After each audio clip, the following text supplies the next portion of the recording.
जय जवाहर संगवारी हो, जय सेवा, जय छत्तीसगढ़। संगवारी हो, आज की वीडियो में आप लोगों दिखाने वाला हूँ कि हमारे गांव में कैसे होली तिहार मनाहन। और मैं आशा करता हूँ संगवारी हो कि आप मन भी अपन गांव में बहुत हर्षोल्लास से बहुत ही खुशी के साथ होली मनाए हो संगवारी हो। तो संगवारी हो, ये एक छोटे से वीडियो हरे। वीडियो कैसे लगी मतलब कमेंट करके जरूर बताओ। और हमारे यूट्यूब चैनल में आप नवा हो तो ये चैनल सब्सक्राइब करके बेल आइकन जरूर दबा दो। तो चलो संगवारी हो, ये वीडियो शुरू से लेकर अंत तक देखथन। भगवान की अरे मन मरे माया मरे मर मर जाए अरे आशा कृष्णा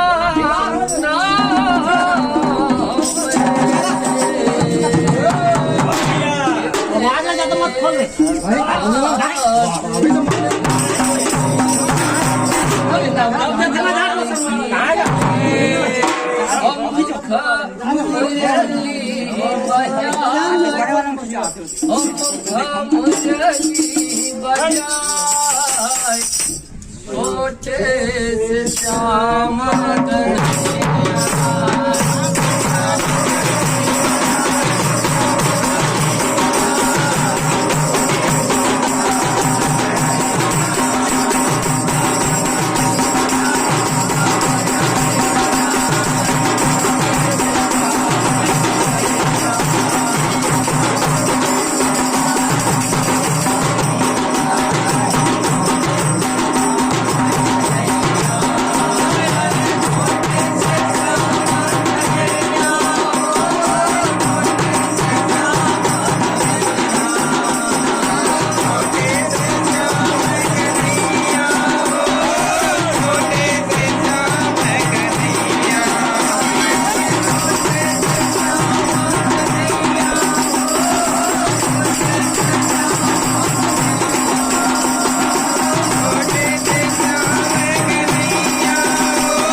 अरे